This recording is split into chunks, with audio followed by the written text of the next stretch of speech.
All right, welcome everyone. This is the regular council meeting for the town of St. Andrews. Here we are on provincial election night, Monday, October 21st, 2024. This is taking place at the W.C. O'Neill Arena Complex Council Chambers and also being streamed through Zoom and Facebook. If anyone has any questions pertaining to tonight's agenda, please email pnopper@townofstanders.ca and we'll check at the end of the meeting if anyone had sent in any questions.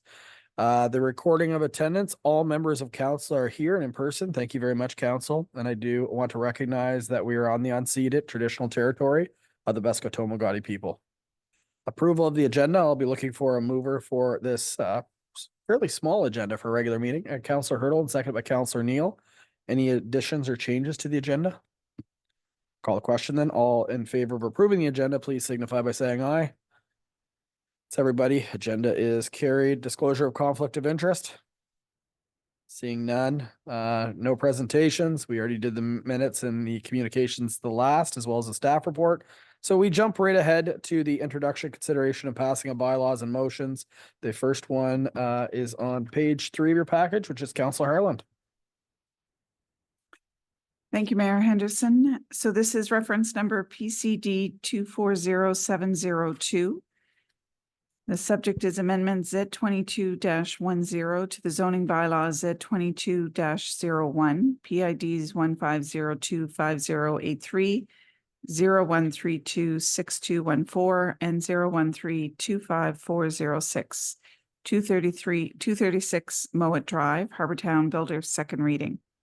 Background is as follows. The town of St. Andrews has received a rezoning request for PIDs 15025083, 01326214, and 01325406 for 236 Mowat Drive from Harbour Town Builders.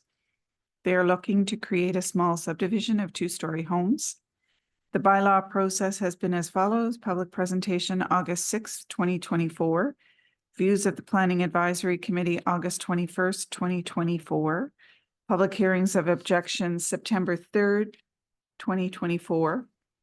First reading October 7th, 2024. Second reading, third and final reading. Prior to the third and final reading, council will need to approve the terms and conditions as outlined in Appendix C1. And the motion is as follows, that the Council of the Town of St. Andrews grants leave for the second reading to amendment Z22-10 to the zoning bylaw Z22-01 for PIDs 15025083, 01326214, and 01325406, 236 Mowat Drive, Harbour Town Builders, and I so move. Thank you. Could I have a seconder for that motion? I've got Councillor Heenan just beating out Councillor Kumashel. Discussion on this one. Just a quick couple things here as council. If you want, we can go to third reading tonight as well. If everyone feels obviously okay to proceed, we don't have to. The only thing that I know is under terms and conditions, it may not be highlighted, and there is a diagram on page 11, but I was just wondering if that dumpster that you see kind of highlighted to the right, maybe it's not a term and condition, but if the developer who has been working very good with the neighbors, as we all know from the hearing of objections, if there's a way to move that dumpster to the main parking lot area. And the reason I'm asking that is just because there is a resident right there. You can see their driveway, and there'll be a dumpster right to the left of their driveway that would have 10 people, 10 homes putting their garbage in there. And I just wonder if you put it more in that main parking lot where maybe those 2 little trees are or something like that, where it puts it in the middle of that little open area, gets it away from the residents a little bit. It would have a barrier around it. I don't know if that's the word, but screening. There we go. Thank you. But if there was a way to do a plan where it gets a little bit further away from that house, I think it would make sense. Because if I lived in that house, I'd like it probably a little further away. I don't know if it has to be a term and condition, but maybe a conversation. Does it have to be a term and condition, Mr. Knopper, or can it just be a conversation? It doesn't have to be a term and condition. Mr. Gopin, do you have any comment on this? Yeah, I mean, it's something that you could ask the developer to do voluntarily, because I know there was some back and forth, and I think I know that the dumpster was moved once already to accommodate concerns, so you could ask them voluntarily. You could have it as a condition. I think to make them go back and get a new site plan at this point would probably be, that would be unnecessary and just an extra cost that could be avoided. But you could make it, we could add it to the schedule, that goes with the bylaw. I wouldn't want a site plan for it either, because it's just a little drawing. It does add cost, but I don't know. If it's just maybe just just something council could just note that if there's a way to move that away from that house. I just think if you look at that parking lot and that green space, there's a lot of room there, and it makes sense if it's, let's be honest, if it's their garbage, it'd be closer to them than the neighbor, right? So, but that's the only thing. I don't think we have to necessarily add in, but maybe voluntary note or whatever you called it, might be suitable. That's just my opinion. I don't know if anyone else feels the same way or not. Councillor Heenan? Your worship, I feel that us having it in the minutes and they have always been very fair. I don't think there's any necessary need for us to do another site plan. That's just my opinion. Thank you. I agree. Councillor Blanchard? Yeah, just, are you speaking, I'm just trying to figure out which parking lot you're speaking of. There's the main parking lot, and then there's the smaller parking lot to the left-hand side. The dumpster is currently located sort of, just to the one side of that smaller parking lot. You talking about the bigger parking I'm lot? talking about the bigger one, yeah, more in the middle. Would the one on the side be a bit like just to go to the other side of that? Well, then. I know you're Maybe, but then you're putting it closer to the closer to neighbor the other, up yeah. there. There's a couple neighbors up there that Yeah. had some concerns about the lighting already. Okay, Again, maybe it's not possible. I just putting myself in this one that we're seeing right here. If you can move it a little further away, I bet you it was my house. I'd appreciate it. Deputy Mayor, did you have a question? Oh, sorry, I thought you did. Oh, I don't know if Mr. Knopper can bring it up or no. No, that's okay. Yeah, one quick sec.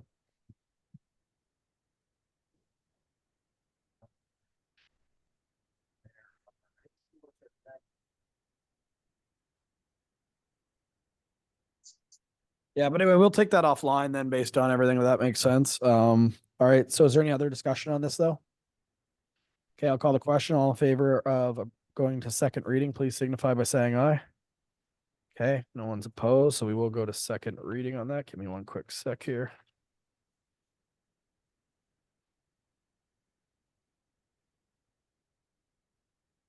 I would agree with that. So this is bylaw this is a bylaw to amend the bylaw number Z 22-01 being the zoning bylaw for the town of Sanders. Read by title here the second time, the 21st day of October of 2024. Council, would you like to go to third reading? Just a quick consensus of hands. Any opposed of going to third reading? Seeing none, let's go to third reading. You want to Your read it? worship, before you go to third reading, you have to have another motion to accept the terms and conditions as per Schedule C prior Okay. to third reading. So let's, do you want to do the terms and conditions before the third reading? Okay, so Councilor Harlan, would you move what, or do you want to move what Mr. Knopper just said versus stay? Sure. That the council of the town of St. Andrews approves the Terms and conditions. terms and conditions. Terms and conditions as per Schedule C to bylaw amendment Z 22-10 for PIDs 15025-083, 0132262214, and 013225-406 for 236 Mowat Drive, Harbour Town Builders. What he said. Councilor Harlan, And I so move. could you please repeat that, Councilor Harlan? No, I can't. Seconder, please. I've got, that was a lot. Let's go with, let's give that one to the deputy mayor. Deputy mayor seconded. Any other discussion on that one? Councilor Heenan? I'm just confused. It says on the top title, bylaw number 22-10, and it's the bylaw Z 22-01. I'm just worried that. Okay, So this is bylaw number Z 22-10, you are which is amendment to Z 22-01. right. So you're always amending your zoning bylaw from that. Yep. So what that means is the 10th time we've amended it. Correct. Since the last time we implemented. All right, sorry, where were we at? We were first and seconder, we were discussion. Who was first and seconder? Uh, Third reading. You haven't, okay, sorry, Harland. then it was deputy mayor, wasn't it? I give it to him. Okay, any other discussion? Okay, all in favor of accepting those terms and conditions, please signify by saying aye. Any opposed? That is everyone. That's carried. And now Councilor Harlan, if you want to read the same thing, but say third reading, you can Sure. close this file. That the council of the town of St. Andrews grants leave for the third reading to amendment Z 22-10 to the zoning bylaw Z 22-01 for PIDs 15025083, 01326214, and 01325406, 236 Mowat Drive, Harbour Town Builders, and I so move. Seconder. Okay, Councillor Gumashell winning that one. Discussion on going to third reading. Deputy Mayor. Does that mean your question about moving the dumpster will be included in this? It just means that that's going to be a conversation that's just. Xander, is that time. right? Yeah. You'll include that in your conversation? Yeah, when I get in the approval, it won't be a condition, but I'll just note in the email that it was a conversation and that, if we Yeah. want to discuss further, council would appreciate it if they Thank can you. find a way to move it further away from those homes. Thank you very much. Thank you. No problem. Any other discussion? Councillor Gumashell. I think just for the purposes of the minutes, we should add in that we heard from all the neighbors and everyone was strongly supported this proposal. Good news by you saying that. It'll be included in the minute. There you go. Any other discussion? Okay, I will be calling the question then. All in favor of going to third reading, please signify by saying aye. Any opposed? That is none. Here we go. This is by title, bylaw number Z 22-10 is a bylaw to amend bylaw number Z 22-01, being the zoning bylaw for the town of St. Andrews. Now read the third time on the 21st day of October of 2024. So we're done the planning and community development piece. Thank you, Mr. Gopin, for joining us. I don't think There's we need to nothing print it else on out. mine. So Thanks, Andrew. enjoy your election evening. Thanks, Xander. All right. Night, everybody. Should be exciting.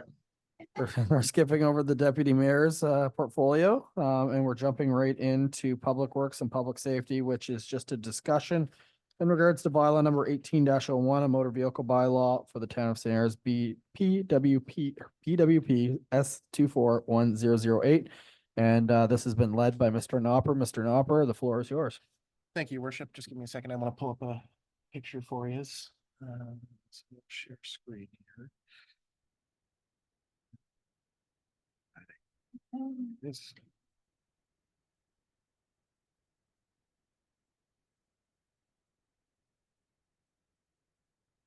Back in Zoom. There we go. And shoot.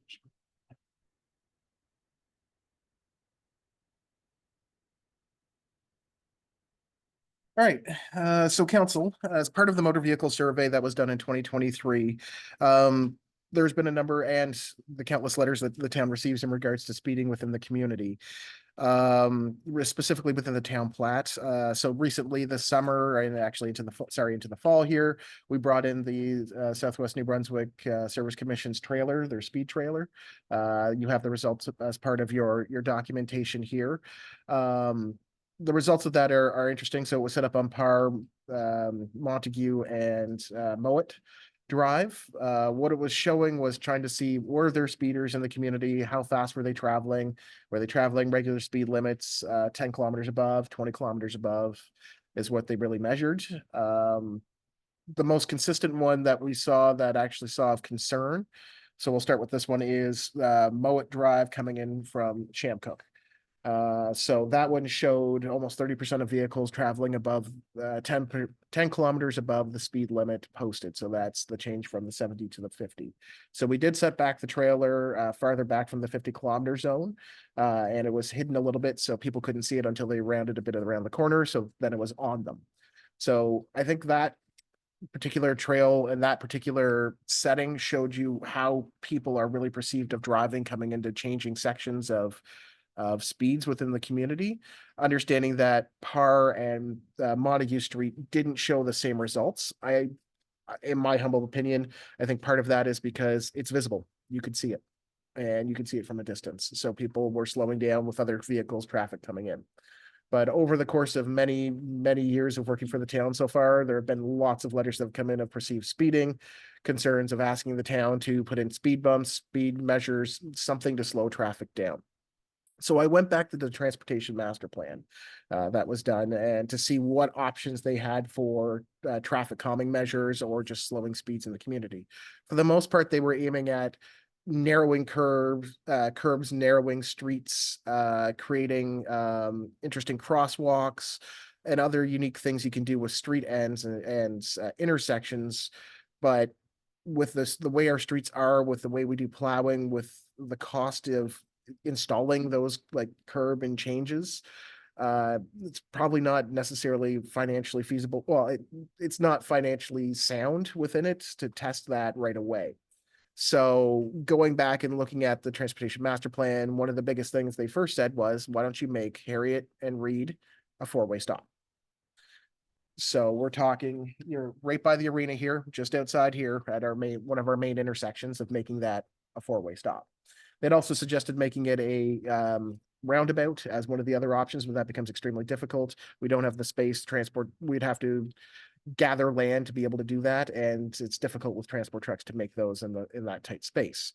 So the easiest and most cost-effective solution would be to make that a four-way stop.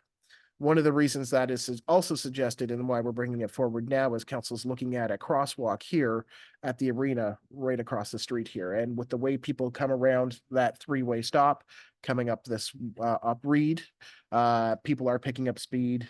So it's one of those aspects of a safety that we could look at to making that a four-way stop. And especially in the summertime, I know a lot of residents love the way the flow of the traffic is right now, but if you really look at how traffic flows more in our shoulder seasons and in the summertime, a lot of people are perceiving that as a four-way stop already with the giant crosswalk, which is also causing potential hazards and accidents waiting to happen. Number of times I've almost been hit is I can count. And I bet you everyone else in town could count how many times they could have been near misses. So that's one area that we're looking at as something to look at for the motor vehicle bylaws, if council is interested in a four-way stop there. The second one on your map, so for those that are looking at the picture here, the red dots are the stop signs that are located within the town plat. The yellow dots that are located are suggestions for council to consider for stop signs in the area. The third coloration you see are the blue lines along Prince of Wales Street and King Street, along with Carlton Street and Augusta Street, which are your school zones. Those are 30 kilometers speed zones. So second stop sign consideration for council as we're looking at the motor vehicle bylaw is Harriet at Water Street. So with it's definitely in the season, again, shoulder and summer seasons, a lot of tourists and a lot of people are slowing down, reading the signs that are there, trying to find their orientation of which way to go, and then proceed to go, most of the time, usually stopping.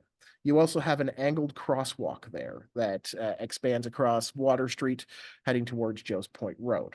That is frequently used by walkers and travelers. Now, most people are pretty respective and do stop for those folks crossing.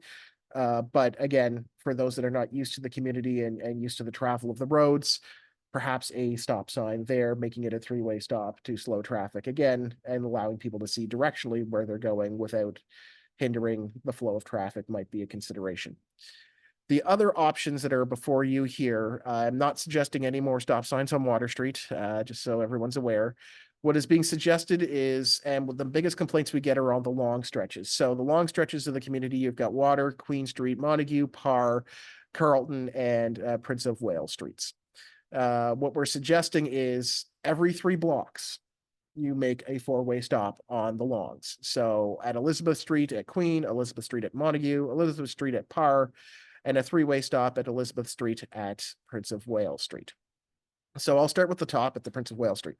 So the reason for the consideration of the 3-way stop there is entering a school zone. We actually don't have any signs that indicate you're entering a school zone, and you are coming down a hill approaching multiple schools, and there is a sidewalk there, which does make it nice for pedestrian traffic, but there can be hill speeders and coming up to that. So perception could be is that, you know, you're slowing traffic for the safety of the school kids and coming up to that. So that is one option. Coming in the opposite direction from Sophia Street, we actually have a 30-kilometer school zone sign there. And what we have heard is that this particular stretch of road has a lot of people that do walk on it. The road is not quite wide enough to have a sidewalk on it. And I know council is choosing during budget here to see about widening the road. But in course of that, we also hear that a lot of people have been known to or perceived to be speeding up that road. So by installing a 4-way stop there, You would also be slowing traffic coming around the point. You would be providing a 30-kilometer speed zone for the elementary school and the schools, and then also stopping traffic and giving people an opportunity to see what's coming at them. So for that area, that's why those were selected. For the main lengths of Parr, Montague Street and Queen Street, those are the three streets we hear the most complaints about speeding. By establishing a 3-block, every 3 block you have a 4-way stop. So from Harriet Street to Elizabeth, 3 blocks. From Elizabeth to King, 3 blocks. You're at a stop sign again. Periodically going up to Sophia, 3, except for the one at Frederick and Parr Street, where there already is a 4-way stop. That is actually to help with the school bus turning up to Carlton Street for the elementary schools. Otherwise, carrying it through to Sophia Street, you would have another 3-way stop. We notice more and more of from the perceived speedings is definitely what we get told from MBCC students trying to get to school, or teachers at that. But we also have perceived speeding up and down those streets. Queens a little bit less in the summertime because of the a lot of people parking on one side of the street and the limited flow of traffic that it allows. But those two, Montague and Parr, are always still perceived as you're going too fast. So in order to slow traffic at an affordable cost of signs without doing damage to the roads and installing speed bumps or other traffic calming measures, this is an effective thing we can install, have in place, and see how it goes. Now, I will note one of the most successful 4-way stops that we installed was the Montague Street at Augusta Street this year. That slowed traffic on Augusta Street. People were very appreciative that it stopped at the end there, and has helped slow all of traffic around. So that one was successful. We know the Augusta Street at Water Street was not successful because people want to go up and around the point. They want that straight through shot, which is fine. And we took it down and it worked and went back to normal. But council, to you, this is where staff are seeking your opinion before we start bringing forward the motor vehicle bylaw for any additional changes. But I wanted your opinion on stop signs and the second traffic calming measure. Perfect. And just for process, this would be enough changes to the Motor Vehicle Act that we would go to 3 readings versus just a. The whole Motor Vehicle Act's going to come back for 3 Yeah. readings. It's going to have to go through a public hearing of objections process. Council, you have the option if you want us to host open house sessions. We can do it in different sections and styles because there are other things that we want to bring forward, like let me just pull up my here additional notes. Parking trailers on streets, overnight camping on streets. We're getting, I want to look at Douglas Street to put half of it no parking because it's already a dead end zone. And there were a number of RVs that got stuck down there this year. And there are some other changes here, but I think the most critical thing that we need to look at was the perception of speeding in your community and what you can do about reducing speeds and making people feel safer on the roads, both walkers and drivers. Perfect. So for the public, this is just would be some council direction on what gets released to the public as part of the process as per stop signs, essentially at the end of the day for most of this. So this doesn't mean that it's necessarily happening. There's still a process that would be involved after this for anyone that's watching. Council, over to you. I think I got to break it out into a few parts here to get direction. The first one, I'll call it Reed to Harriet, the 4-way stop at that corner just down here from the arena. Looking for a little bit of consensus if anyone believes that that should be a 4-way stop or leave it as is, which is a 3-way stop. Councilor Earl? Just for clarity, we're breaking this up into locations, but do we have the opportunity to talk about it in general as well?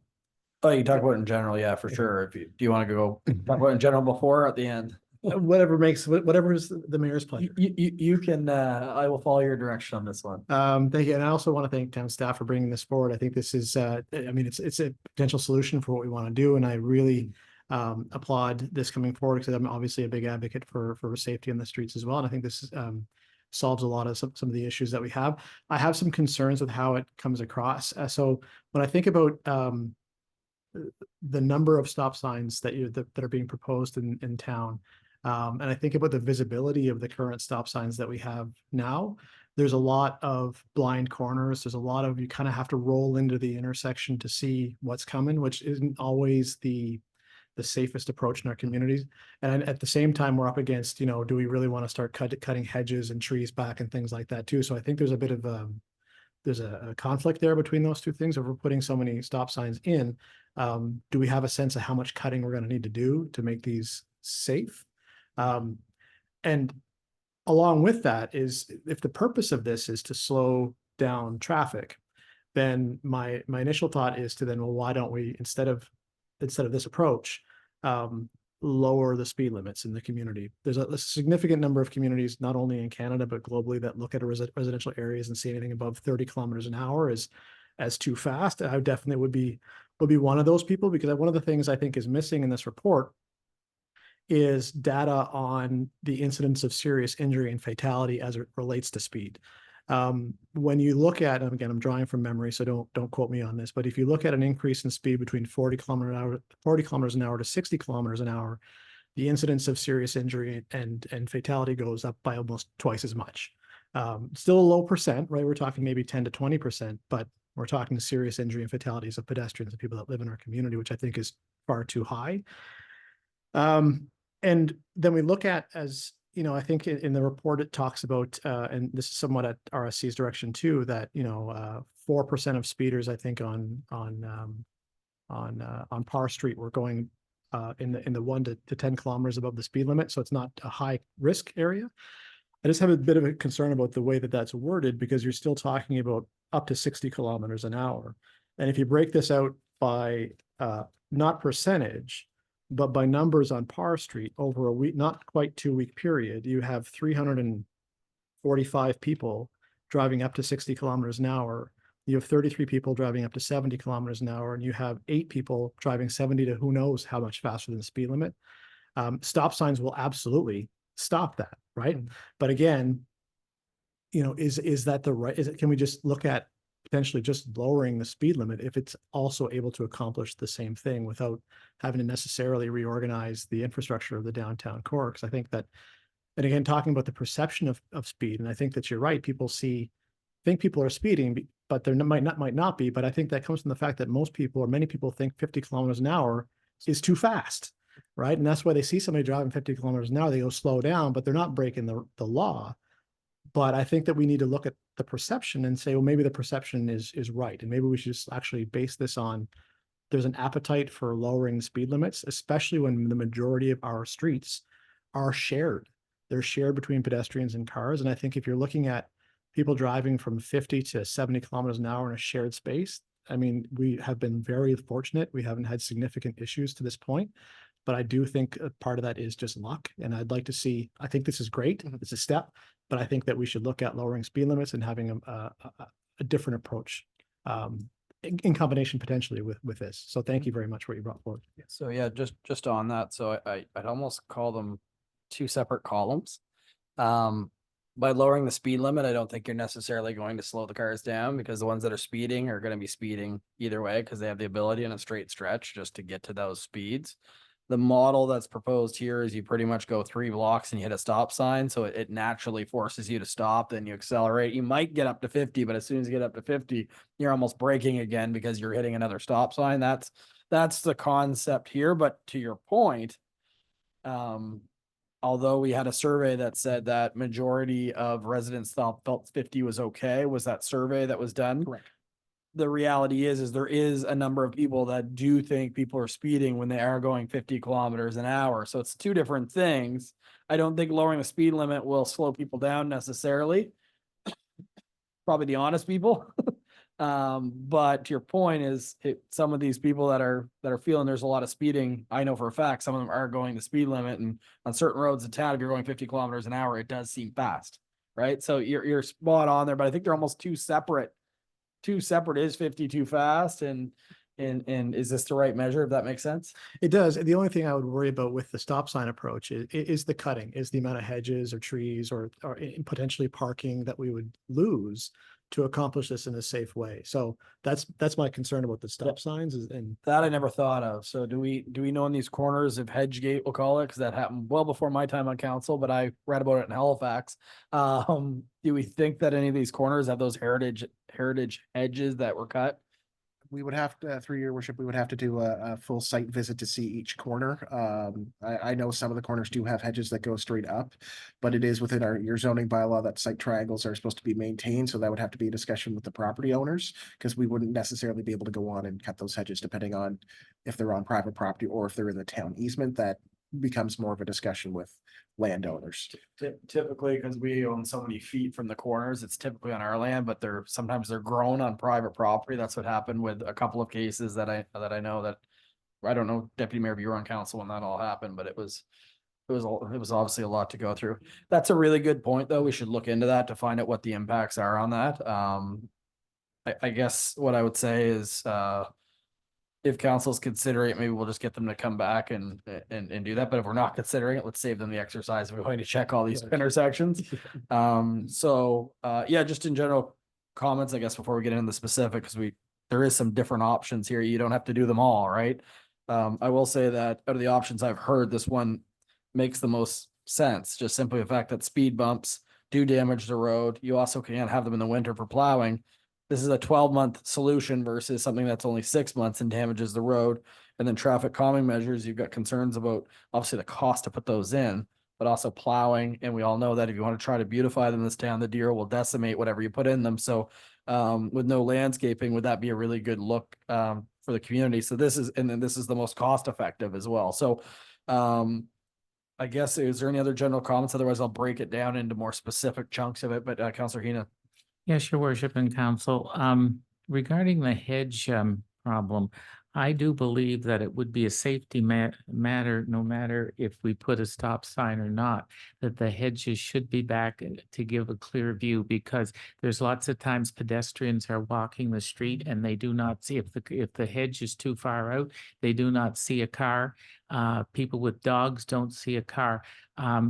It has always been my understanding that whether there's a stop sign or anything, that if a hedge is stopping the view, if you're going to make a left turn and there's no stop sign, you still have to be able to see around that particular corner. And I can honestly say that there are a few corners in the town on a motorbike that you cannot see around because of the hedges. And whether they're a heritage hedge or they're a hedge, they still should be trimmed up. It's like we talk about the trimming on 127. I mean, there's always a traffic risk if you can't see. So whether we have a stop sign or we don't have a stop sign, I still feel it's a valid point that the hedges need to be able to be looked around, or the trees. Thank you. Fair point for sure. Even though you don't have to stop, it's good to obviously have visibility. So fair point for sure. Maybe as part of this exercise at some point, then staff could look at concerning ones and council can look at them. But I would say policy for one should be a policy for all. It needs to be consistent, right? It can't be pick and choose depending on where it is and who it is, right? So, so council, if there's no one else, I'll just start going into Councillor Neal. Thank you, your worship. Yeah, I just want to echo again a little bit of what James mentioned. I do feel that maybe lowering the stops or the speed limits might be a better approach. Again, looking at the report, which staff provided us, which again, I thought was excellent. I'm a big believer in empirical data over perception. And reading through this, again, for Parr Street and Montague, I mean, we're getting at the moment 95% compliance with the speed limit, which to me is kind of hard to argue against at the moment. But at the same time, if you look at the medium and the higher risk ones, which are constituting less than 1%, I would almost argue if you're willing to go down Parr Street at 10+ kilometers over the speed limit, that a stop sign is not necessarily going to stop you. And that's just speaking from experience watching people on Champlain. Champlain, where the sight lines actually benefit them. They can see that there's nobody else at the intersection, and you can literally hear them speed up before approaching the stop sign. So my first thought was, if you're willing to do 20+ kilometers down Parr Street, if you don't see anybody at that intersection, I'm not sure a stop sign is really going to stop them. Adding 18 new stop signs to the town plat, it seems like a lot. Again, when looking at the data, I did have the same thought that Mr. Knopper had suggested there, that perhaps the presence of the radar sign had people falling into compliance a bit more. But if that was the case, then, you know, I would argue that you would see the same thing at Mowat Drive.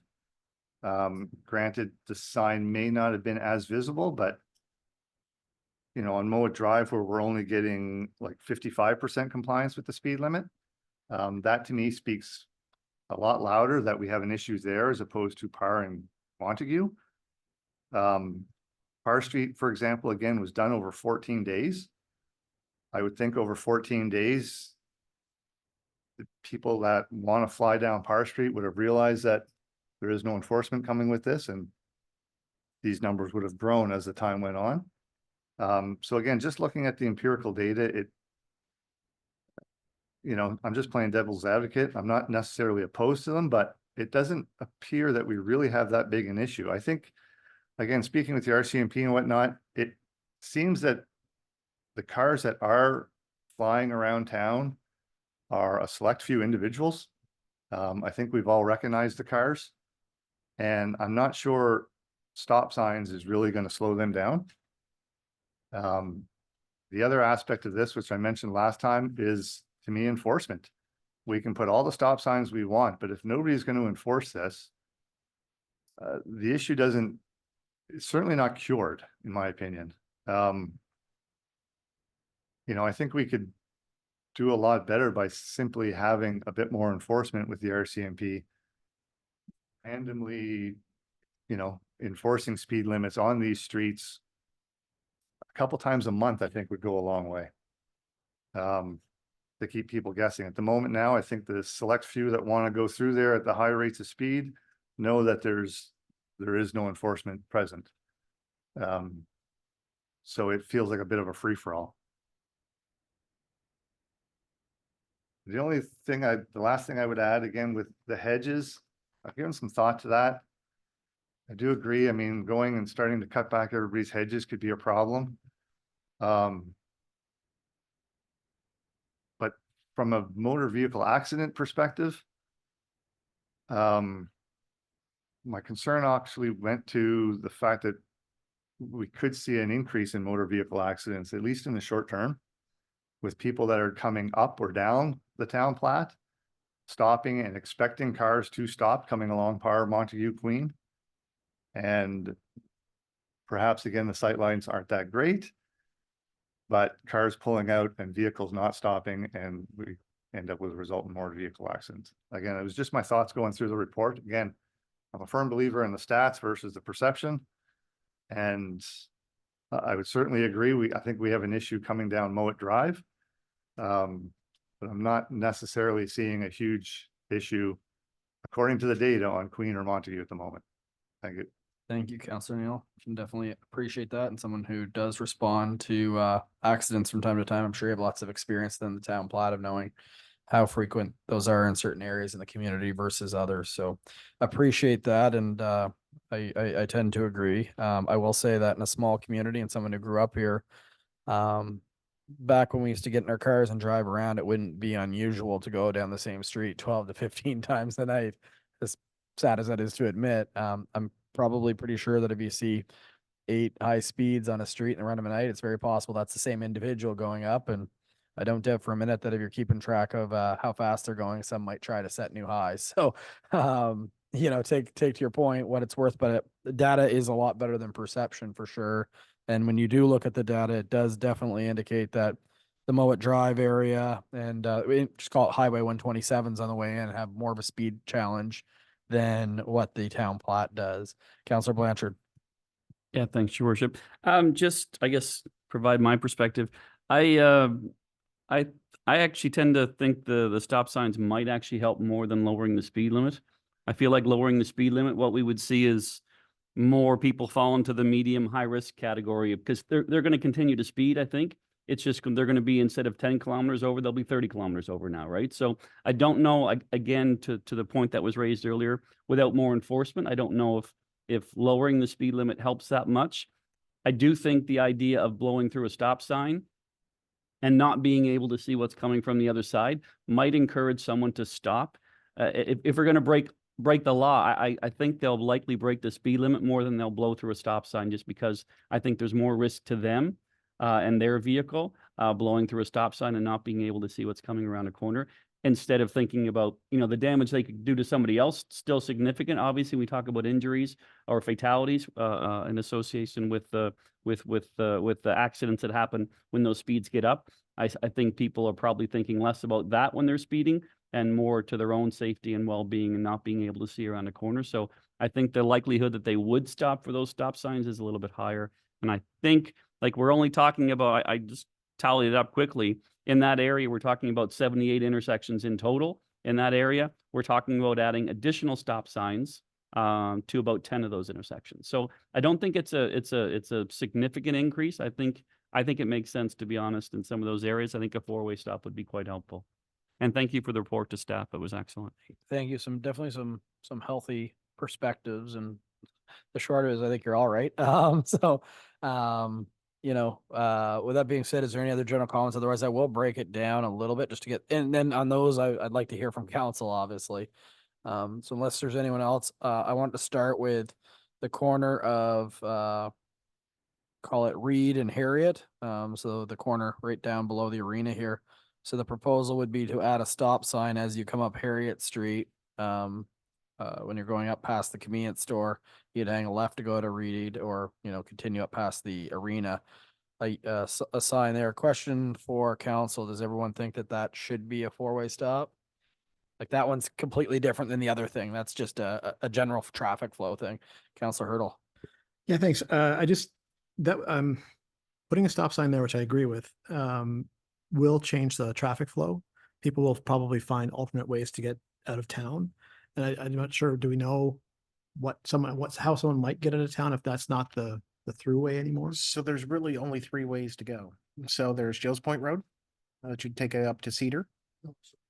I mean, if you're not gonna, so say, for example, you're on Queen Street. Yeah. You might not come all the way down to Harriet and come up out that way anymore. You might go up King and then down Parr. So there could be a shift in how traffic on the Platte goes towards Mowat or Reed going that way. So do we know that? I think that'll have an impact more than just people continuing to go with the way they go, but stopping there. They'll come up and go down Parr maybe, or some other way. I'm not sure if that. Well, I mean, realistically, it is the one main intersection without going up into the subdivision or going below. So will it change the traffic patterns and flow of how people go? Maybe.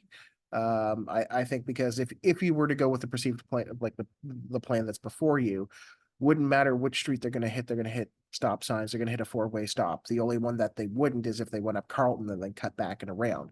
The only reason why Carlton wasn't selected is because it really isn't a throughway. And like, for the example, from the arena to William Street, basically, I mean, half to 3/4 of that's the Algonquin, right? We don't see the same traffic flows that we see on the other adjacent streets. So in any format, if you were to go with this, they're going to end up hitting the stop sign coming through. And if it's a 4-way stop, you're still hitting stop sign. So how it changes how people flow within the streets, yes, you might see people taking, again, cutting up some of the shorts. But again, if you were to go with the way it's here, you're going to hit all the stop signs anyways, other than Water Street, right? So, and then you're coming up all the way up Harriet. So, I mean, it may change a bit of how some people drive, but I think in the end, if you went with what's presented here, I don't think it's going to overly change the patterns of how people are flowing. Except for Canada Day after the fireworks. That's just crazy anyways. There should be, even no matter what, police officer there directing traffic on that day, just because it's chaos. Anyone else on that? Okay, Councillor Heenan. Sorry, Your Worship. I Okay. just, I totally agree that a stop sign would help a lot. I just worry it's going to add confusion to that corner. The reason that I say that is we have a lot of confusion with the three-way stop.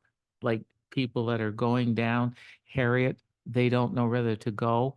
You know, like there's a lot involved, and I just worry that it's going to be a conglomeration at some point. Because I've seen when tourists don't know whether it's a stop sign or not, and they stop, the messes that happen at that corner. And I'm all for slowing traffic and I'm all for safety. So I'm just worried about the confusion it's going to cause. Because everybody's going to have to look at 4 people and they're going to have to decide who's going first. So when Councillor Neal said the probability of accidents increasing Yeah. in the short term, he's 100% right Yes. because of the changes. Yes. Any changes you make, that is true for sure. I also will agree as someone who goes every day at the Prince of Wales and call it Harriet intersection, the 4-way there. There's a lot of awkward exchanges and people don't know the way that it flows around. They're like, you go, and then you go. This traffic corner is going to be even worse for that. And you also experience that at the corner of Prince of Wales and King Street sometimes by the schools where it's like, oh, go ahead. And people are trying to be nice, but it gets right awkward. Then you try to go, then you're gonna, then you all go and stop. Like it's gonna happen. It's gonna happen no matter what. But a lot of tourists, I will say, that aren't aware and haven't been to that intersection. That's not a common traffic practice you see where 1 goes and 3 stop the way it is. You don't see that a lot when you travel. So that will avoid some of the confusion. And it's just important to note too that if you make these changes in the winter, the way St. Andrews is, with obviously an influx of people that both live here and visit in the summer, it's probably longer term, these incidents where people aren't aware that it's changed because they've been coming here so many summers or so many years, and all of a sudden, so you probably get 2, I guess say almost 2 times a year where that's going to probably increase, at least at first.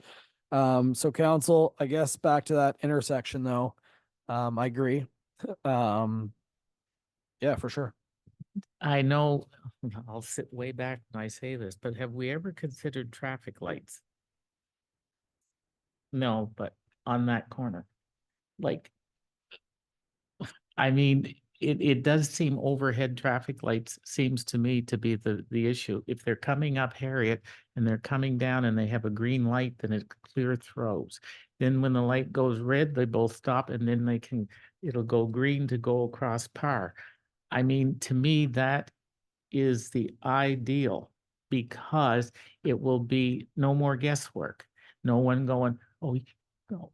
No, you go. Like it would be, and as I say, I'm sure that tomorrow morning will be interesting when they say you want to put a traffic light in, but I just see that corner is such a awkward area. We'll make sure someone walks you to your car this evening. Okay. Yeah, that's No, I'm right. kidding. Anyway, but I'm just saying, it has nothing to do with, it's just a safety thing. And like they have in Fredericton, they had to replace a few of the 4-way stops with overhead lights that are on, and then you can also install a walk light. And that's the only corner that I would ever want to see having a traffic light. That's just my opinion. Thank you. Okay, so we have, I guess you could say another option. Councillor Heenan's not saying to do traffic light. He's saying have we considered it, right? Just to be clear. Okay, we've got a few of these to go. So we again appreciate everybody weighing in. We're going to try to get some consensus just so we can get something out to the public. First of all, how many think that a street light should be considered for there, just to get that one on or off the table? Is anyone else with Councillor Heenan? I kind of like the small town feel of no street lights myself. Not seeing anyone else, Councillor Heenan. That one has been a good suggestion to think outside the box. Back to the 4-way stop. How many here think the 4-way stop would be something worth considering? Okay. How many think leave it as is would be something worth considering? Okay, so I'm getting majority is saying that they'd like 4-way stop, keeping in mind that this is not a bylaw that's being passed. This is something to put out to the public to get some feedback on. It goes through 3 readings plus a hearing of objections. The public will have an opinion on this one, as you can imagine, both ways.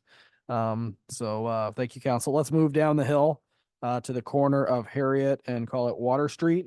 So for me, it's by the tea house, that intersection right there. How many think that should just remain as is? And how many think that should be a 3-way stop? So let's do the 3-way stop to be consistent. How many think there should be a stop sign going down the hill? How many think leave that one the way it is today? I'm seeing majority wants to leave that one the way it is today, Mr. Nopper. Now let's move to the concept, and we can amend it if you want, council, but I'm wondering if, I'll call it every 3 blocks a stop sign is what essentially all these, I guess you call it 1, 2, 3, 4, 8, these 8 remaining ones are to break up really the traffic coming down Par, for example. How many think that there should be 4-way stops throughout the town? Yeah. Oh, absolutely. Yeah. Thank you. I'm just gonna throw out an idea here, but would it be worth, if we were able to get the radars back again? Would it be worth, say, trying a bit of a phased in approach where we put the 2 4-way stops on Par Street and monitor Par and Montague a second time?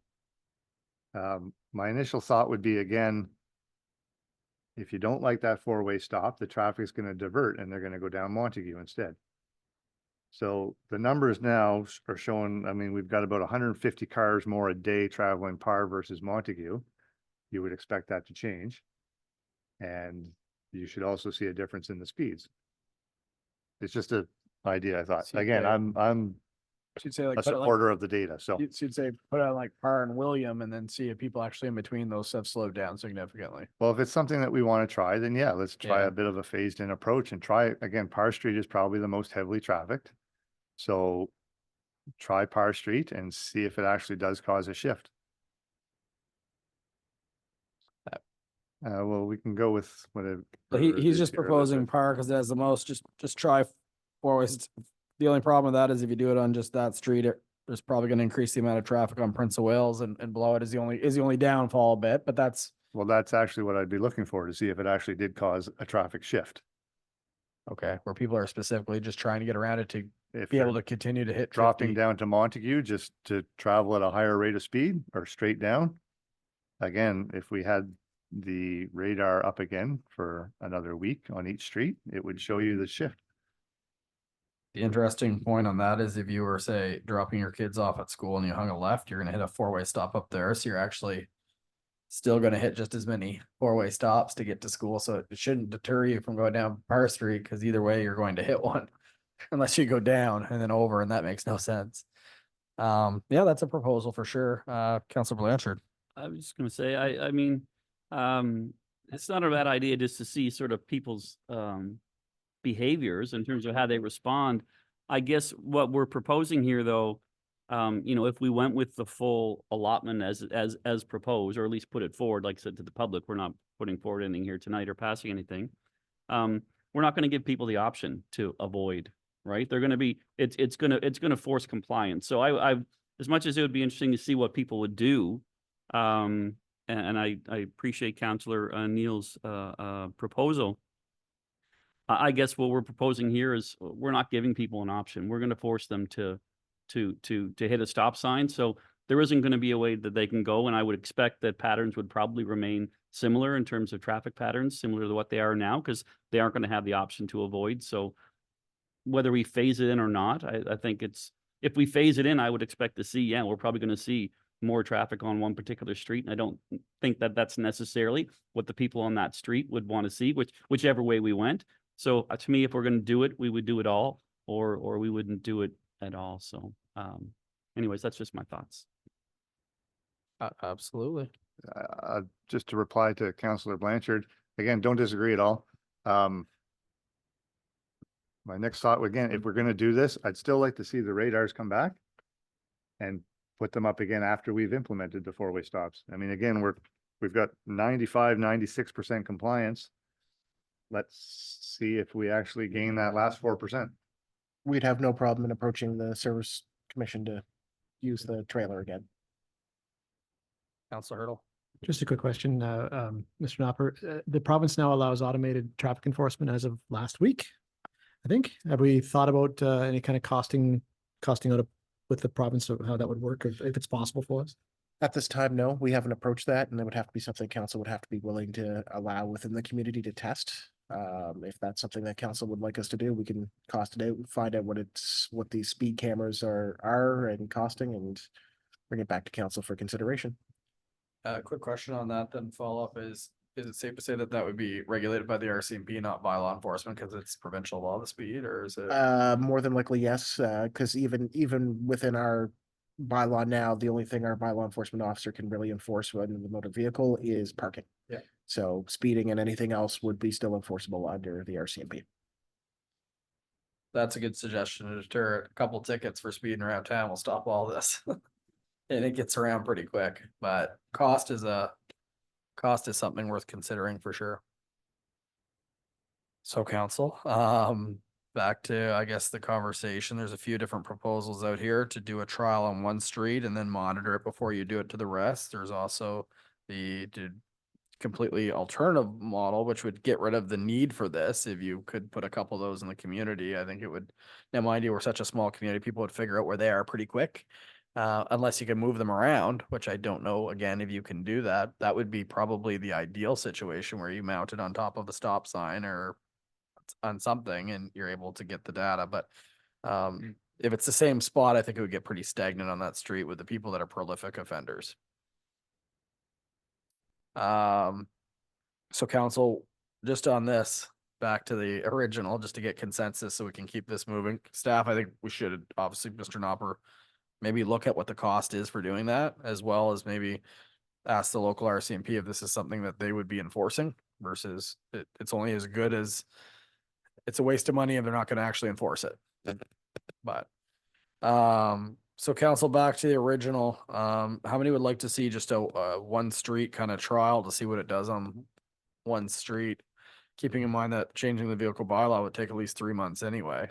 This could be a pilot project for one street. So through your worship, we can change the schedule of the bylaw with one reading. So that would be adding a stop sign in. You can do that. It's more for the main structure of the bylaw with some other stuff that it has to come forward for changes. So if you wanted to pilot it, you could. It would be one reading, one bring forward. Now, any new sign that is put in, if you saw it, Augustus at Montague this year, all the new stop signs installed also had brand new signs on them, and you have to put those up for at least a year for traffic purposes, so that everybody realizes it's the new traffic pattern. This is the new date. So the truth is, if you're gonna install a stop sign, it should be under the pretext that it's gonna stay there, because you don't want to keep changing everything, right? It's here this week, it's gone next week, it's back. Like it's gotta be consistent. So council, I'm struggling to get some consensus from you here, but I'm going to try, just so we can move forward with the meeting. It's some good dialogue, though. So your worship, just within this council, if you want, again, I come back to, we can go back to more public consultation once you guys establish a plan that you would like the community to see. We can set that up and get feedback, whether it's through survey, through hosting an open house, and just having communication with the public. So just note that there's many opportunities we have to get feedback before you make a decision going forward. And go ahead. So let me try this way then. How many, I'll say what the two options are. How many would like to see the new four-way stops implemented? At least for the version where we do public consultation, and then how many would rather instead have staff reach out to find out about these cameras, to find out what they cost, can you move them instead? Because I don't think you need them, well, you might still need them both, but I think one might prevent the other, right? So council, I guess, how many would like to see the four-way stops just to get some? Ooh, wow, 1, 2, 3, hold your hands up there, yeah, that's enough. All right, thanks, council. Again, good conversation. Is there anything, Mr. Nopper, or are those the three main ones that you need consensus on tonight? Those are the three main ones. The other aspect is actually Mowat Drive. So on Bayview and on 127 coming in from Shamcook. In the report, it highlighted the question, does council want to look at those solar speed reader signs to be installed in those locations? We can apply to the MPSA grant fund for that. So it may not actually cost the municipality anything or very little in the end, but. This one should be fairly quick, council. The data actually says there's a bigger problem there than there is in the town plat, and I'm seeing you take action in the town plat. So for me, that makes a lot of sense, but a quick show of hands. Okay, so we can pursue that. And there is just one more that came out of the conversation. How many actually think that the speed limit should be 40 kilometers an hour in the town of St. Andrews?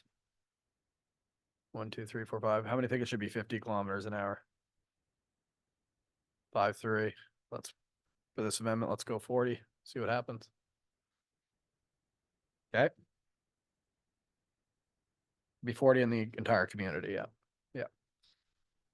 Well, outside of Highway 127, that would remain 70 when it hits there. Would it go, yeah, 40, 70. All right, council, thank you for that. That was what I did know would be the longest part of the evening. But we shouldn't rule out the fact that we have one more, and it's under Economic Development, Business and Culture Committee. And on page 28, it is saying that it is Councillor Ware. Thank you, your worship. Reference number EBC 240906. Bylaw number 25-05, BIA bylaw for second and third reading. Background is, as part of the downtown beautification initiatives, the St. Andrews Business Improvement Area collects an annual levy from its members to pay for various projects and events. The BIA, established in 1984, is a geographical area between Water Street from Princess Royal Street to Elizabeth Street.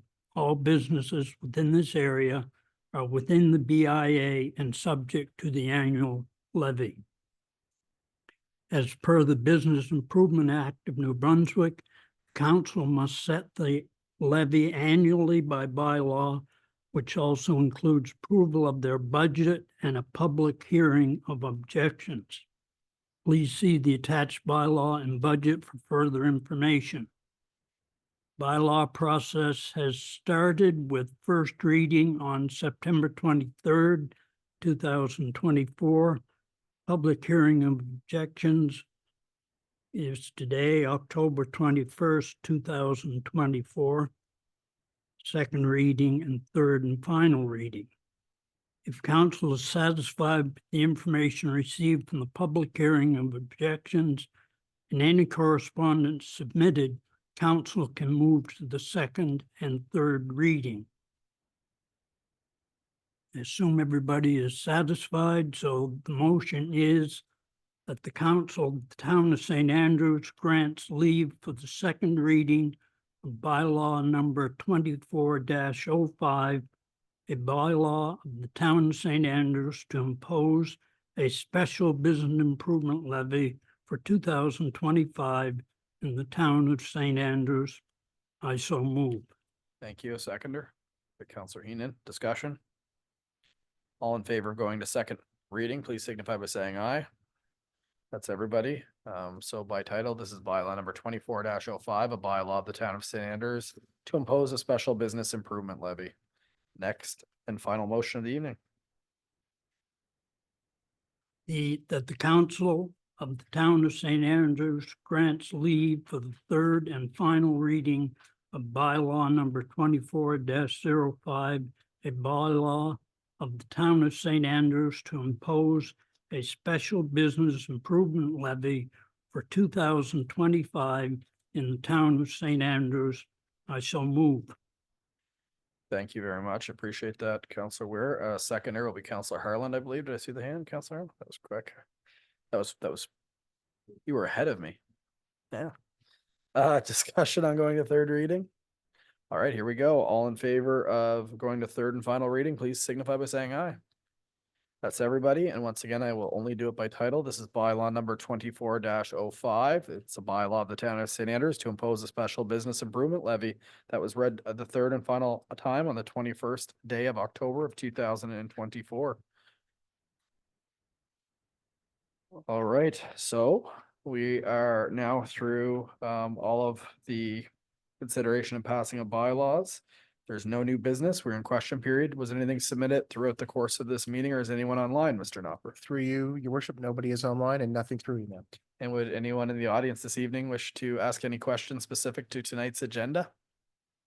If you do, just come up to the podium just in case someone's watching at home to hear.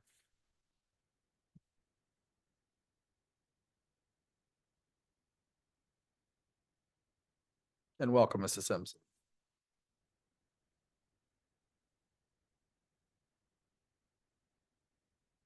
My name is Susan Sims. I had a couple of questions. I don't know what's appropriate, what's not, so I'll just put it out there and you can let me know.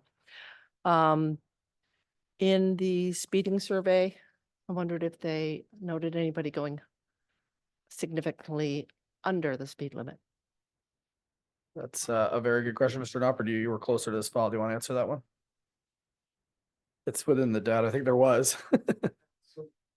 Through you, your worship, it depends on which area. They really rated the speeds, anything up to 50 kilometers, and then anything above that was at a 10% threshold and a 20% threshold, and depending on the times and days. But you're looking at, if you're looking at Mowat Drive, for instance, coming in, so out of a total of 12, so out of the entire days that it was done, out of 12,144 readings taken for total number of vehicles, 6,649 vehicles were rated to go in compliance. So that's 50 kilometers or less. It didn't say anything below 50 kilometers at what it was, just it said 50 kilometers or less. Just because I have noted that people going under the speed limit can be a hazard, as well as people exceeding the speed limit. Sometimes it makes other people aggravated and they want to pass even within town streets, and they exceed the speed limit to pass the person who's going under the speed limit. So I just wondered why that was excluded from your survey, because my experience has been that that can be a problem. Thank you, Ms. Sims. It's not that we excluded it. It was just what we had from the RCMP, or not the RCMP. So this is from the Service Commission, and this is from the data that they collected on behalf from the ratings, and they only gave us a rating of compliance, low risk, medium risk, and high risk. They didn't note or delineate beyond under 50 kilometers an hour, but it's something we can add. It's a fair point for consideration. I actually, during the daytime, run into more drivers that are to that point going 15 kilometers an hour than I do that are going 70. We can And ask it the is a service, hazard. That's good observation, something to consider. we for can ask sure. the Service Commission if there's a possibility to give us that rating information. Let's see if we can get that reading. Yep. Another question I have is about exceeding the speed limit. It's been noted that 5% exceed the speed limit. It wasn't noted what problem that caused, other than people not liking it. Like, did it actually cause a problem that they were speeding? I can't speak specifically to those individuals if it did. In reality, I do think the amount of, I guess the accidents within the town plat are fairly low overall. But with that being said, all it takes is the wrong person, the wrong time, wrong youth crossing the road, and something could happen. But to your point, the incidents that I'm aware of are fairly low. But in the that is town plat. assuming that accidents are caused by speeding, but there's other reasons for accidents, such as texting or inattention or Drinking and driving. a lot of us, yeah. unfamiliarity or somebody pulling out. There's many reasons. So I'm just wondering how much of a problem the speeding specifically has created. I would say that it probably depends on which resident in town you talk to. We get regular occurrences where people do report that they're almost run over. Especially in the evening. There was a specific incident where there was, to Councillor Neal's points, I think it was only a handful of individuals, but some were literally wreaking havoc every night, where there was multiple messages sent to me saying I almost got hit by a car. So depending on the situation, some have no impact. There's no one on the street, no one around. Some have been close calls for sure. Another question I have is, Councillor Keenan mentioned about the hedges. I have found, in particular, coming up Queen Street, going out of town, when you stop by the parish hall, and there are tour buses parked there, you can't see anything until you're in the middle of King Street. It's extremely dangerous. And I wondered if you would consider changing, allowing the tour buses to park there. Perfect. That's a good suggestion as well. I myself going down that, I've seen that on several occasions for sure. So that's good feedback for sure. The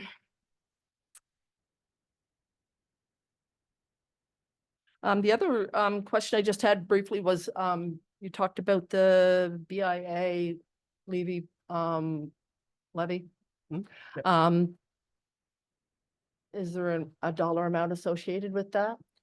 There is, so their total expenses annually are $31,643.60.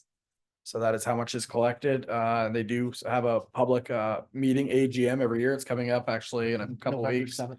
what is it? November 7th. November 7th. So November 7th, there's an AGM at Sunbury Shores at 5:30 in connection with the Chamber of Commerce, where they actually go through that in more detail, but they do have different expenditures that are submitted in an annual budget that goes anywhere from marketing, promotion, special events, administration, and beautification. I will say that they do have the lowest administration, I think probably in the province. It's about $500 annually, which is a lot lower than most BIAs that I know across the province. So what you were discussing, there is already a business improvement fee every business pays, and you're talking about an increase? No, so No. it's not an increase. the- Another one as well? No, so every year, under the business improvement or into the Business Improvement Act of the province of New Brunswick, each year, each municipality has to bring forward the renewal bylaw for the levy that is collected within the geographical area of the BIA itself.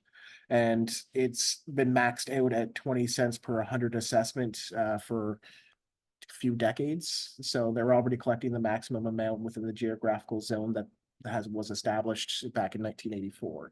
So it's been a levy that's been in place since then. It's just every year at this time we actually have to renew it and have it asked to be added to the tax rolls of the businesses within that It was area. just housekeeping.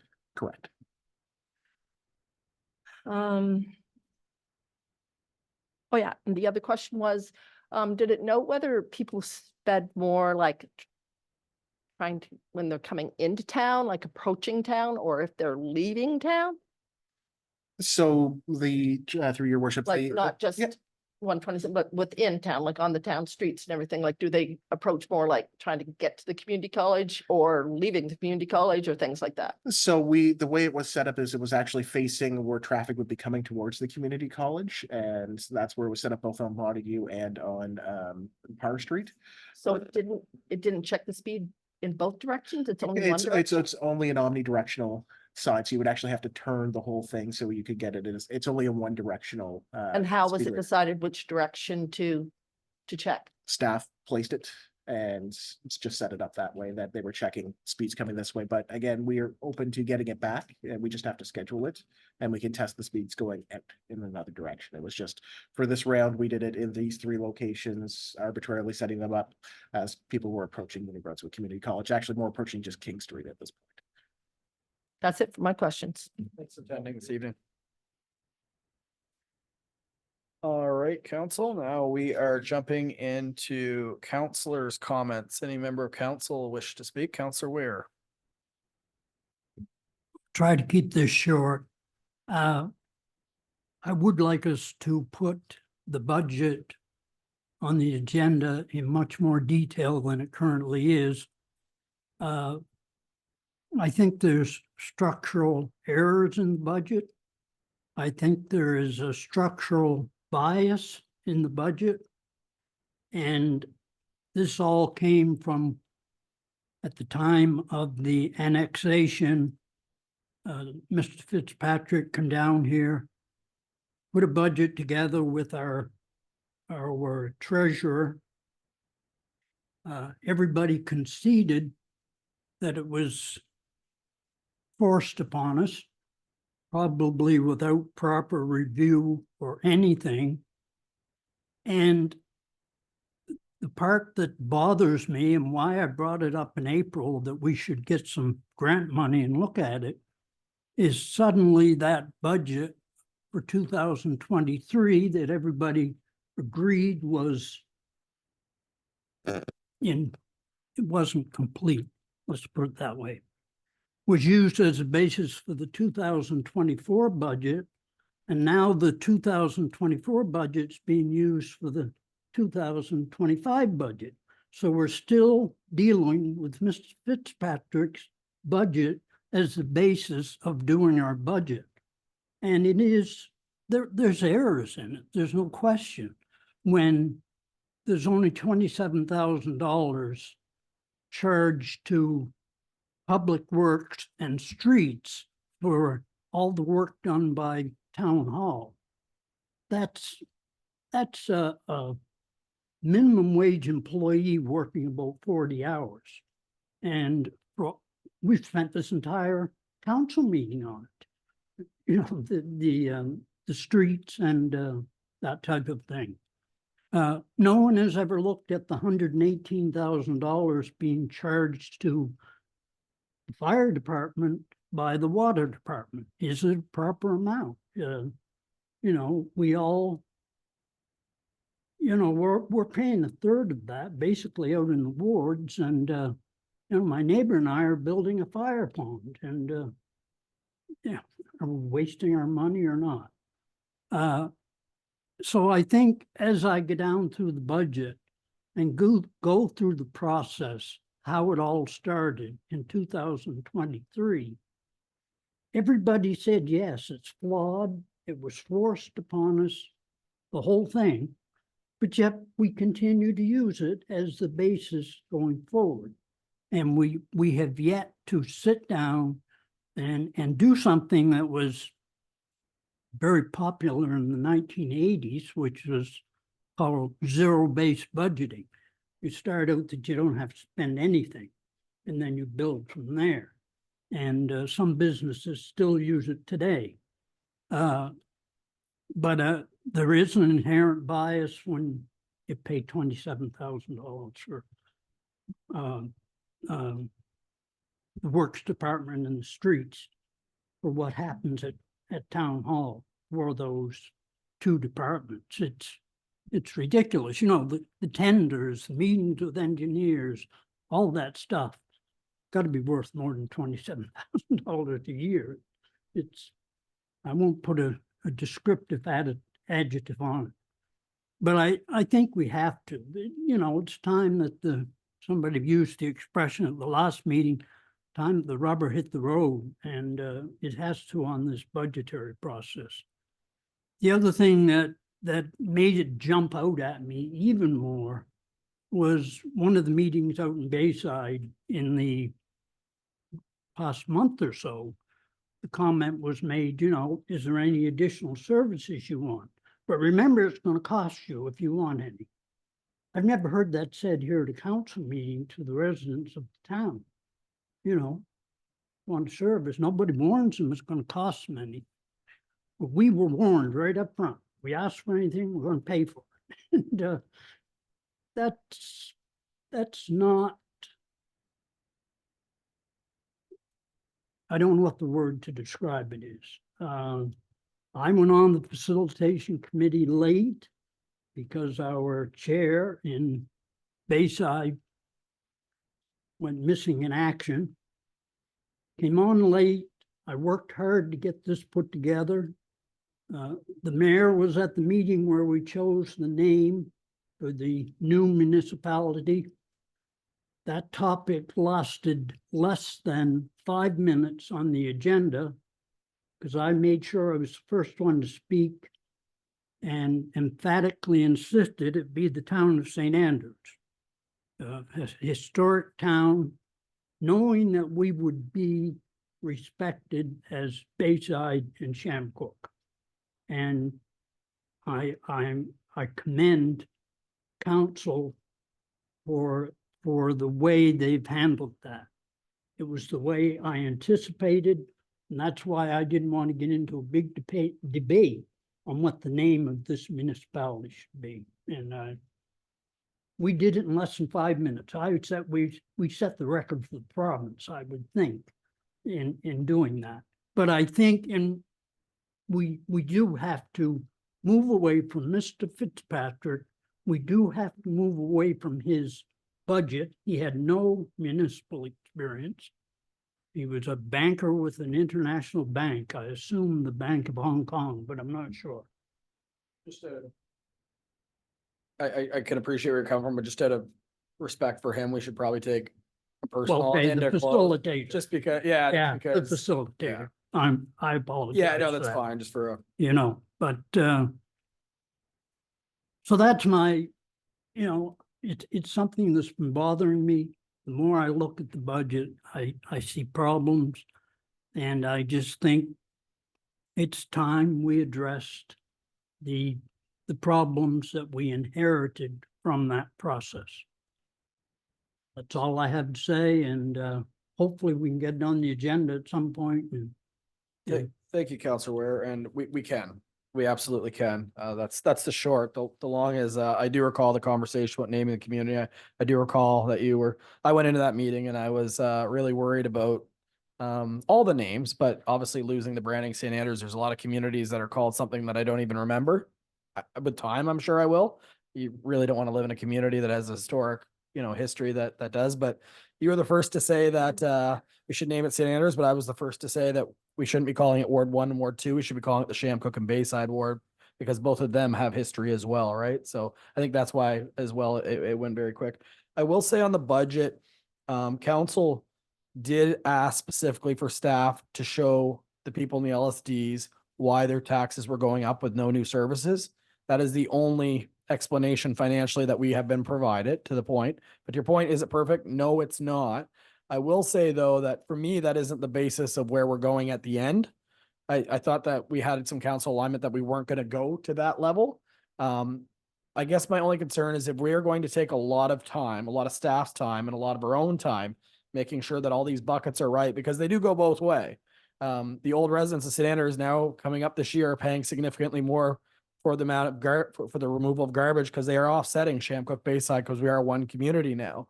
At some point, we have to lose that whole, this is what St. Andrews is paying for Shamcook Bayside and vice versa. We have to get there. But I thought we were kind of under alignment that we weren't going to go to that rate. So that's why for me, it wasn't as big of a finish line. I will say though, if we're going to spend all the time sorting out all the buckets, are we doing that because the end game is we are going to get where whatever that model is that's what St. Andrews the old St. Andrews should pay, and that's what Shamcook Bayside should pay? Because that's why I would do that exercise. If we're all aligning that we're going to spend time getting everything 100% where it should be, then to me, that means everyone should be paying what it costs if we're going to spend the time doing it. But to me, I didn't think we were ever getting there. So that model, I agree, it's not perfect at all. There is some things that across the province that are new, I guess ideologies or at least new process that was mandated in, like the wharf and the arena are now paid for partially by the residents of Shamcook Bayside as well. So I thought we got to more of a common place where that end game wasn't going to happen anyway. But if we are going to do the exercise and figure out every penny of where everything should be, it should be for a reason. So if we're going to do that, then let's all be prepared to pay for what that number is. Otherwise, why are we doing it? Right? Like that's just my whole, why are we going to get into the sense and argue, hey, this should be here, this should be here, if we're not going to all pay for it the way that that model says? You know where I'm getting with that? Like that's just the other side of it. If we're going to get to the penny, we should be paying the penny. Otherwise, why are we going to the penny? That's my point. I do not think Shamcook and Bayside Wharf should have a higher mill rate, in my own personal opinion, than St. Andrews. But if we do that exercise, that is what it's going to say based on what is happening across this province. So I do understand it's not perfect, but there was no intention I heard from council so far that we were going to do that model. That was just an explanation to why they were going up. That was the whole basis of it. And what it was good, it got people upset. It got them a little frustrated, but it got them engaged. And there's some value in that. And what was presented wasn't just dropped out of the air. That was the formula that you and I saw, that I spoke of and was told that I was fear mongering. Like that is, we put the numbers out, and there was no reason when municipal reform was happening why the province couldn't have put that out. They had that same information. It just, they didn't release it. We did.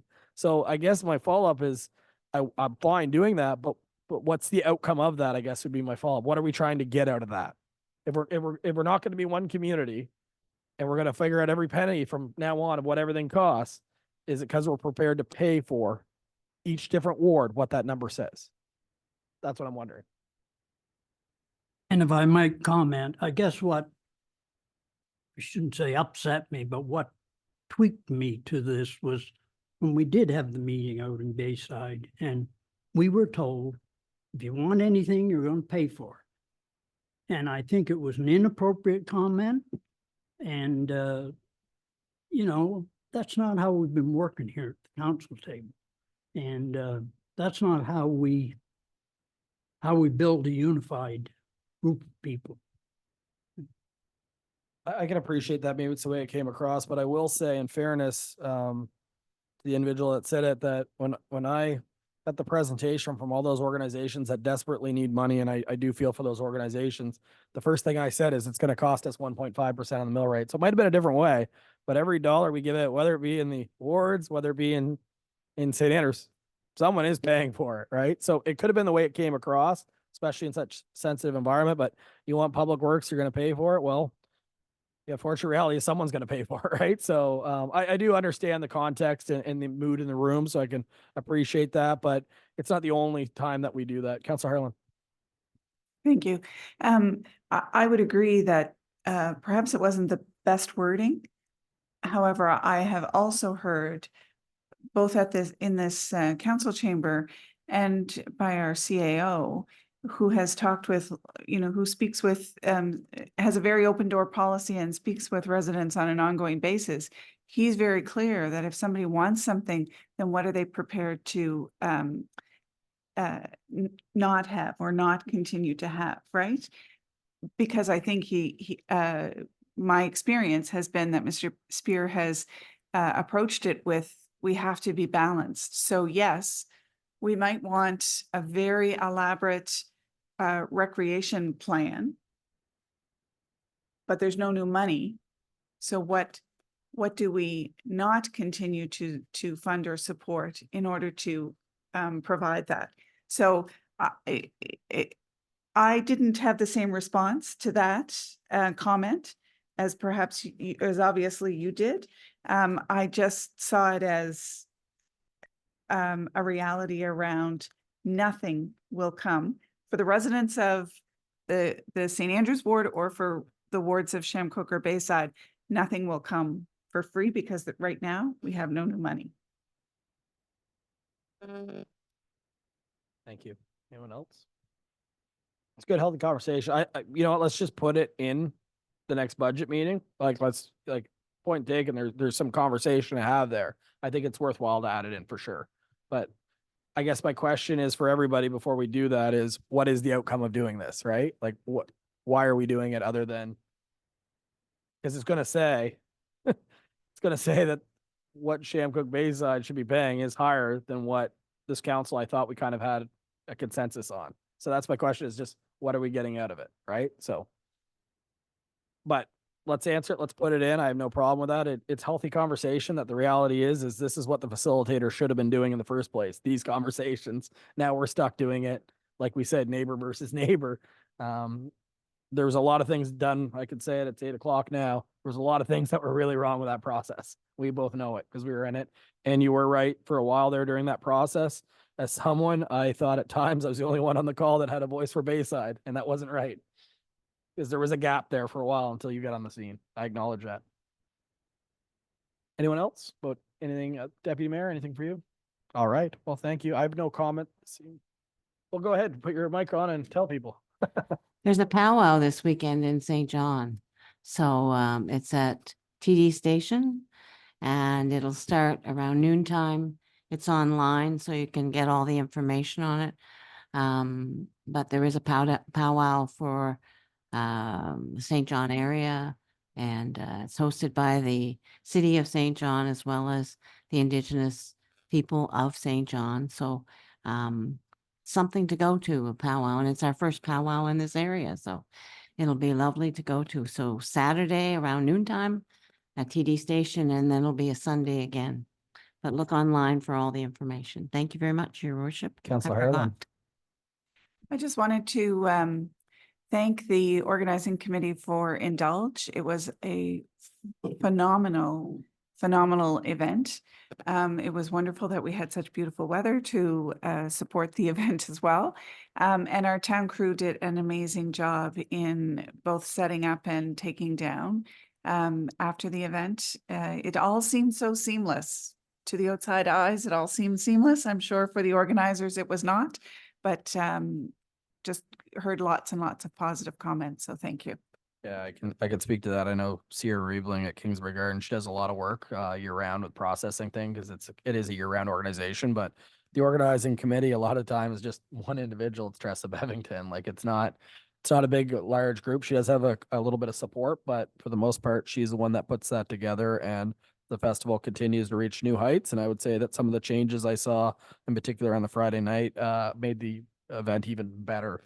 So it's moving in the right direction. I think there's a capacity after seeing this year to even expand it more so more people can participate, as that's the number one complaint for the festival is they want to participate and can't get there. But the reality is if you let everyone go, it'd be such a terrible experience for everybody. It wouldn't be a success. So I feel for her, and I can tell you that she also gets the odd person that isn't very respectful about that process too. So just so to your point, just to know that she is appreciated for all her work she does around Indulge Festival, and every year it does donate at minimum 5 figures towards our local Sanders Food Bank. So not only are we eating a lot, we're helping other people get through hopefully a tough time of year, because we typically hold off that till January, because usually Christmas time you see a lot, and then January, February, March you don't see as much giving. We intentionally give the check every year then to help carry them over until the spring. So thank you for bringing that up. All right, I'll be looking for no reason to go to closed sessions. I'll be looking for a motion to adjourn. Deputy Mayor Akji and Councillor Gumashel, all in favor of adjourning, please signify by saying aye. We are adjourned. Thank you, council.